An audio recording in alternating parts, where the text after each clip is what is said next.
sărbătoare, clopotele frumos bat, oamenii își dau binețe, cu Hristos a înălțat. Cerul astăzi se deschide pentru Fiul de Împărat, heruvinii, serafimii, sfinții toți l-au așteptat. Îngerii cântă încete, adevărat s-a înălțat, iar arhanghelii fac strajă, Fiul iubitor și drag. Înălțarea ta, Iisuse, lăudăm și o cinstim, că astăzi te așezi alături lângă tronul cel divin. Și ne îndrăzduim cu toții că atunci când ne-o fi greu, Tu ai să ne ajuți, Iisuse, și ai să rogi pe Dumnezeu.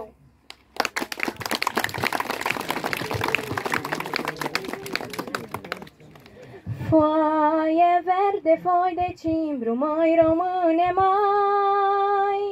Foaie verde, foi de cimbru, măi române, să fii mândru, măi române, românași. Poartă-ți bucuria în sân, măi române, mai. Poartă-ți bucuria în sân, fii mândru că ești român, măi române, românași. Măi române, cât trăiești, măi române, mai. Măi române, cât trăiești, pământul să ți-l iubești, măi române, românași.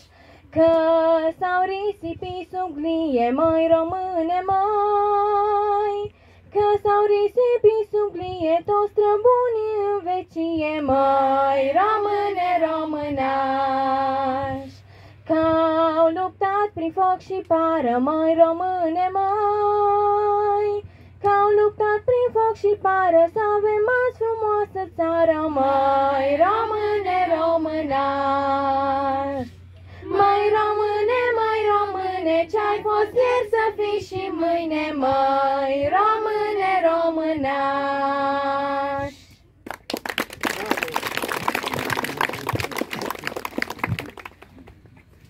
Să nu-l uitați pe Ioan Buteanu, tot mai aproape e dușmanul, rod ca inima din lemn. Să nu-l uitați pe Ioan Buteanu, vai, ce dumnezeiesc îndemn. Mă arde verdele cel crud, îmi bubuie în timpane tunul, legat de el dinspre abrud, venea lăcrimând tribunul. Cu adevărul viu din grai, iubindu-și patria, ce vină! La gura honț în luna mai, tresare crișul și suspină. Pe malul strâmb, ce mal durut, să nu-l uităm veci românii. Sub cerul de durere mut, l-au spânzurat atunci păgânii.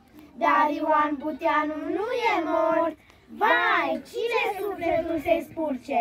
În versul meu și în gând îl port, e viu, ca viul de pe cruce. Bravo!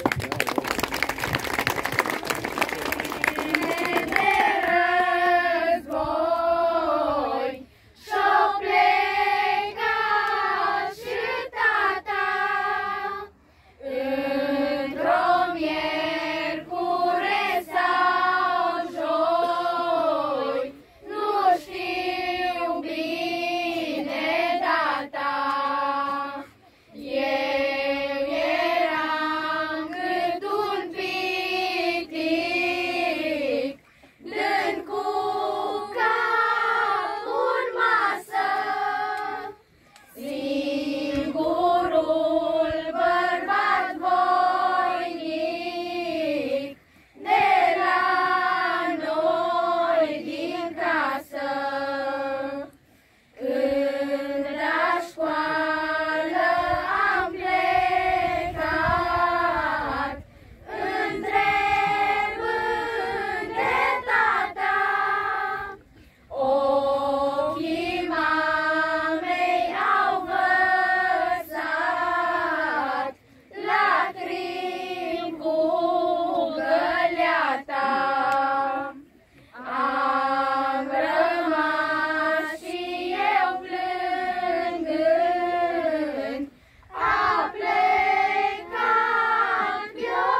dragilor eroi, de Adrian Iulian Pereteanu.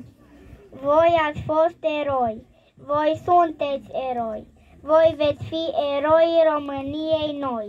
Pentru a noastră țară ați luptat din greu, pentru a noastră vatră v-ați dat sufletul mereu. Dulcea noastră țară ați salvat-o voi, glorie eternă, dragilor eroi!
Vă mulțumim!